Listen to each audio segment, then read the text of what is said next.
17h24 à la pendule d'Arabelle. Nous allons nous intéresser tout de suite à une conférence à l'initiative de l'European Muslim Network avec en première partie de l'État islamique, du djihadisme et de la radicalisation et ensuite en deuxième partie la sérénité face à la diversité. Avec nous pour nous en parler, Tariq Ramadan, bonsoir. Bonsoir. Je rappelle que vous êtes professeur à Oxford et aussi islamologue. Est-ce que vous pouvez tout d'abord nous parler de l'EMN, l'European Muslim Network? Qu'est-ce que c'est? À qui s'adresse votre réseau? Quel est son rôle en fait? Alors écoutez, ça c'est une bonne question. On n'a pas souvent la possibilité d'expliquer ce que nous essayons de faire. En fait, c'est un projet qui a maintenant ce qu'on appelle en anglais un think tank, c'est-à-dire ça n'est pas une organisation où on propose des activités associatives, c'est une plateforme de réflexion dont dès l'origine, l'idée était de mettre ensemble des intellectuels et des savants musulmans avec aussi des gens qui étaient plutôt des cadres associatifs, plutôt dans l'ordre de la réflexion fondamentale. Et donc, de tous les pays européens, on a aujourd'hui 35 membres qui viennent de près de 20 pays européens, que ce soit de l'Europe de l'Est comme de l'Europe de l'Ouest, de la Russie, comme de Sarajevo, comme de tous les pays qui sont proches de nous ici en Europe de l'Ouest. Et le but, c'est d'aborder des thèmes qui sont des thèmes qui nous touchent. Ça peut être les références islamiques, ça peut être la citoyenneté, ça peut être la question des femmes. Donc on a abordé toujours des thèmes. Et puis on a 2 réunions par année. Et dans chacune de ces réunions, on a une conférence publique et on va dans tous les pays européens pour essayer d'établir une réflexion de fond sur notre expérience européenne en tant que musulmanes et musulmans. Et puis en même temps, bien sûr, en tant que citoyennes et citoyens. Alors vous êtes ici à Bruxelles puisque ce soir MEN propose une conférence sur le thème de la radicalisation. On pense notamment à ce phénomène qui touche de plus en plus les jeunes chez nous, ici en Europe, à rejoindre ce qu'on appelle les éléments de Daesh. Alors qu'est-ce qui pousserait ces jeunes à tout quitter pour s'engager dans de telles activités ? Alors écoutez, les études que nous avons maintenant, d'abord il faut qu'on fasse très très attention en termes de terminologie parce que nous sommes dans la grande confusion et il y a des confusions qui sont malheureuses et puis il y a des confusions instrumentalisées. Les confusions malheureuses, c'est effectivement quand des mots comme djihad ou État islamique sont utilisés n'importe comment et même la notion de khilafa qui sort de sa portée cosmologique puisque l'idée cosmologique del khilafa, c'est vous n'êtes pas les propriétaires du monde, vous n'en êtes que les vice-gérants, c'est-à-dire que nous sommes des gérants et que nous avons à rendre compte. Et ce n'est pas simplement une formulation politique, c'est une formulation cosmologique, c'est une formulation du rapport à la nature. Et vous voyez là, on doit clarifier ceci.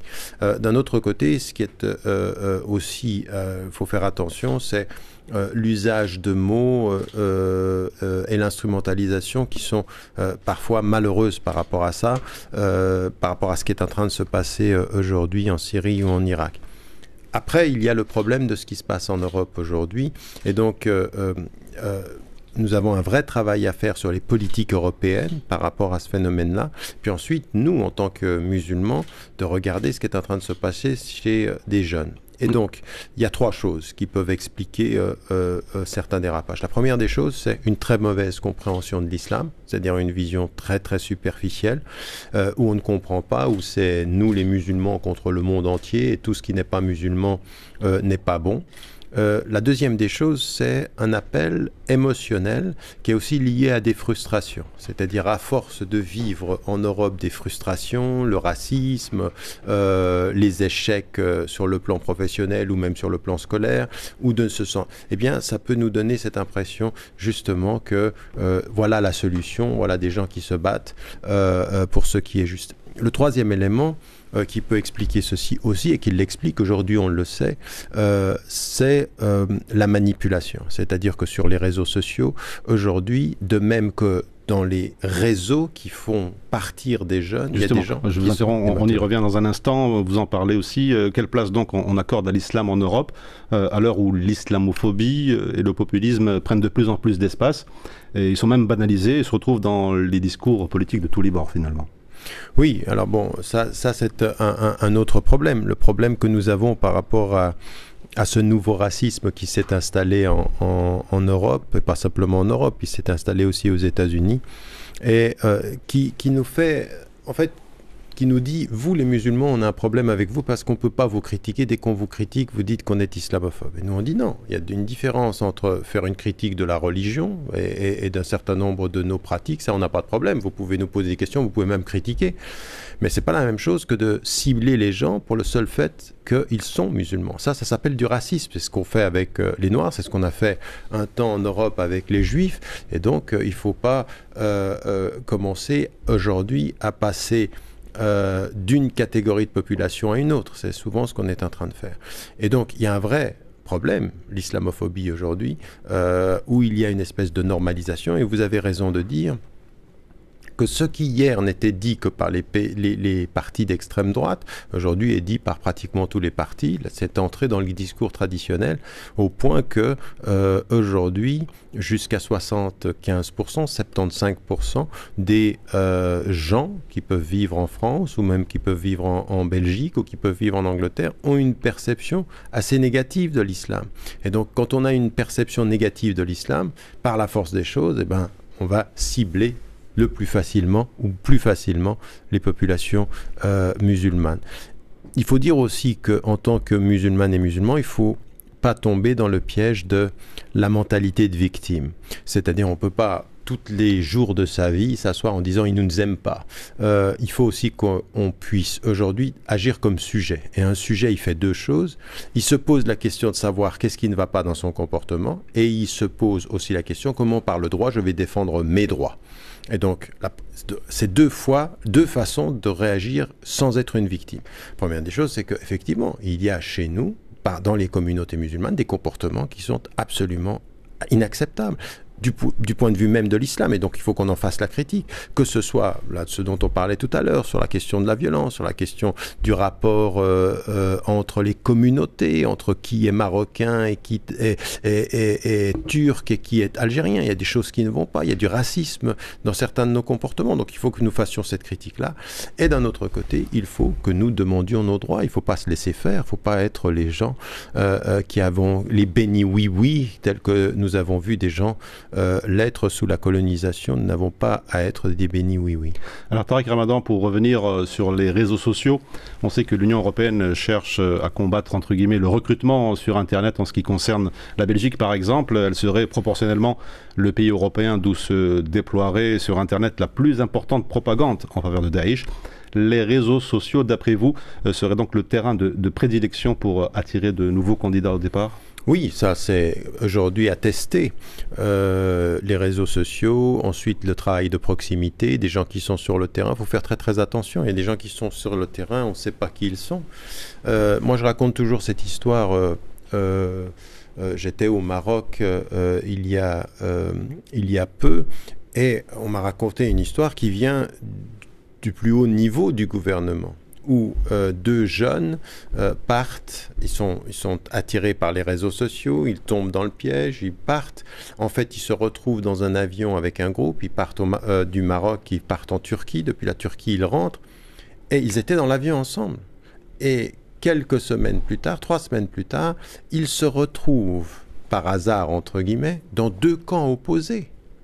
C'est-à-dire, ils partent ensemble et se retrouvent dans deux camps opposés. C'est de la manipulation, d'après vous ? Il y a de la manipulation, c'est certain. Il y a des réseaux qui sont des réseaux malhonnêtes. Il y a des réseaux sur lesquels il faut faire très attention. Alors, il y a des gens qui instrumentalisent ceci. Eux, ils ont réussi à sortir par la Turquie. Ils sont revenus au Maroc. Ils sont en prison maintenant. Mais ça veut dire qu'il faut qu'on se pose des questions sur qui est en train de faire ceci et à qui profite en même temps cela. Donc nous, il faut qu'on condamne ça, il faut qu'on condamne ceux qui partent, il faut qu'on ait une parole claire là-dessus. C'est-à-dire que la résistance à l'oppression, elle n'est pas par aller en allant là-bas les tuer à gauche à droite. C'est pas une religion qui promeut la violence. On promeut la justice. C'est par tous les moyens pacifiques. Et après, c'est dans l'éducation des enfants qui choisissent certainement et certaines des jeunes filles ou des jeunes hommes qui partent parfois la facilité. Puis il y a ensuite des choses qui sont extrêmement grave quand on promet à des jeunes filles le mariage, quand on les fait partir, qu'elles sont extrêmement jeunes, des jeunes filles de 14 ans, de 15 ans, ça ne peut pas être, c'est une chose inacceptable. Effectivement, il y a ce phénomène de familles entières qui partent dans ces régions-là.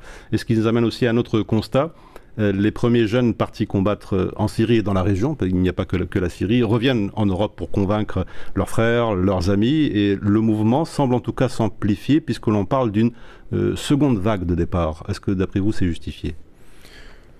De toute façon, même si ça ne s'amplifiait pas, le fait que ça existe, ça doit nous inquiéter parce que ça veut dire que la non-compréhension de notre religion, la non-compréhension de ses principes, comme la non-compréhension du fait politique, parce que là on est dans le... Je veux dire, qui aujourd'hui comprend ce qui est en train de se passer entre l'Irak et la Syrie ? C'est une situation extrêmement complexe. Pendant les 2 premières années de la résistance en Syrie, il y a eu...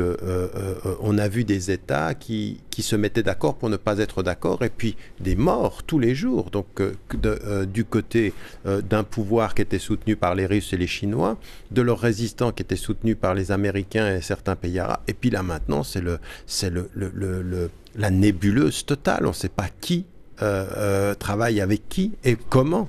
Et donc là, aujourd'hui, tout ceci doit nous inquiéter parce que des jeunes qui comprennent sans doute très très peu à la question politique sont totalement instrumentalisés en se disant voilà, vous allez soutenir le projet islamique du futur, c'est l'État islamique qui s'installe et c'est votre salut. C'est pas du tout salut, c'est votre perte en l'occurrence, puisque le vrai salut, c'est d'abord de connaître ses principes et de savoir pour qui on se bat. Et les agissements de ces gens en Syrie, en Irak et même beaucoup plus largement dans toute la région aujourd'hui sont des agissements qui sont absolument inacceptables. Vous en parlez tout à l'heure, la situation en Syrie, il y avait ce qu'on appelait les combattants de la première heure contre le régime de Bachar al-Assad, essentiellement des laïcs qui ont totalement disparu de la scène, estompés par cette myriade de groupuscules qui sont venus installer dans la région, non pas seulement pour combattre la Syrie, mais d'autres objectifs régionaux, à votre avis ? Oui, moi je pense que c'est plus compliqué que ce qu'on dit. Maintenant, je ne suis pas d'accord avec vous en disant que c'était essentiellement des laïcs. Je pense qu'au départ, il y avait des laïcs et des islamistes. Je pense même qu'à un moment donné, les États-Unis, comme l'Europe, n'a pas voulu soutenir immédiatement la résistance parce que le leadership... pendant 8 mois, il demandait à Bachar el-Assad de réformer son régime parce que le leadership était beaucoup plus frères musulmans sur le plan syrien. Et ensuite, il y a eu un accord entre eux et c'était les laïcs syriens qui ont pris le leadership.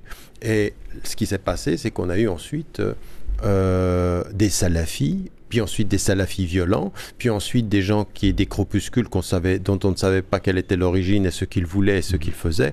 Et c'est là que s'est créée la nébuleuse. Donc l'histoire de cette résistance est une histoire extrêmement compliquée avec des infiltrations. D'accord. Tariq Ramadan, on se retrouve dans quelques instants.